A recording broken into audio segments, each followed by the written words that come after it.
ये कहानी भगवान कृष्ण के बाल्यकाल की है। बचपन में कृष्ण बड़े ही शरारती थे। आगे दिन कृष्ण भगवान के नए नए उलाहने रोज यशोदा मैया के पास आते रहते थे।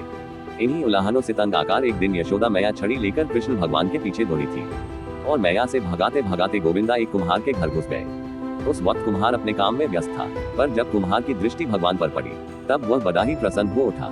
कृष्ण बोले, कुम्हार जी, मेरी मैया बहुत क्रोधित है और छड़ी लेकर मुझे ढूंढ रही है। कुछ समय के लिए मुझे कहीं छुपा लीजिए। कुम्हार भगवान श्री कृष्ण के अवतार स्वरूप से ज्ञात था। उसने तुरंत कृष्ण जी को एक बड़े से मिट्टी के घड़े के नीचे छुपा दिया। कुछ समय पश्चात जब यशोदा मैया ने वहां आकर पूछा, क्यों रे कुम्हार, क्या तूने मेरे कान्हा को देखा है? तो कुम्हार ने जवाब दिया, नहीं मैया, मैंने नहीं देखा। कुम्हार और यशोदा मैया के बीच हो रहा संवाद भगवान श्री कृष्ण गौर से सुन रहे थे। फिर जब माता यशोदा वहां से चली गई तब कान्हा बोले, कुम्हार जी, मेरी माता यदि चली गई हो तो मुझे इस घड़े से बाहर निकालिए। कुम्हार बोला, ऐसे नहीं भगवान, पहले आपको मुझे वचन देना होगा कि आप मुझे 84 लाख यानियों के बंधन से मुक्त कर देंगे। कुम्हार की बात सुनकर कान्हा जी मुस्कुराए और बोले, ठीक कुम्हार, मैं वचन देता हूँ कि मैं तुम्हें 84 लाख यानियों के बंधन से मुक्ति दे दूंगा।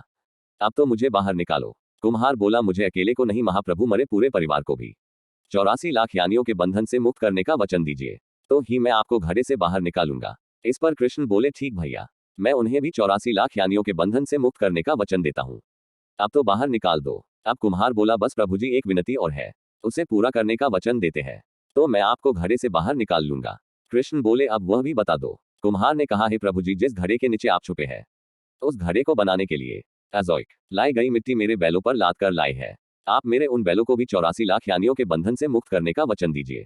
कृष्ण भगवान ने कुम्हार का प्राणी प्रेम देखकर उन बैलों को भी मोक्ष देने का वचन दिया। कान्हा बोले, लो, तुम्हारी सभी इच्छाएं पूरी हो गई है, अब तो इस घड़े से मुझे बाहर निकल लो। इस बार कुम्हार बोला, अभी नहीं भगवान, बस एक अंतिम इच्छा शेष रह गई है और वही यह है कि जो भी जीव हम दोनों के बीच हुए इस संवाद को सुनेगा उसे भी आप इस जन्म और मृत्यु के चक्र से मुक्त कर देंगे। बस यह वचन भी दे दीजिए, तभी मैं आपको इस घड़े से बाहर निकालूंगा। कुम्हार की सच्ची प्रेम भावना देखकर कृष्ण भगवान अति प्रसन्न हुए और उन्होंने कुम्हार को तथास्तु कह दिया। फिर जाकर कुम्हार ने बाल कृष्ण को घड़े से बाहर निकाला। उनको साष्टांग प्रणाम करके उनके चरण धोए और वह चरण अमृत प्राशन करके अपने पूरे घर में उसका छिड़काव किया। अंत में कुम्हार प्रभु कृष्ण के गले लगकर इतना रोया कि उनमें ही विलीन हो गया।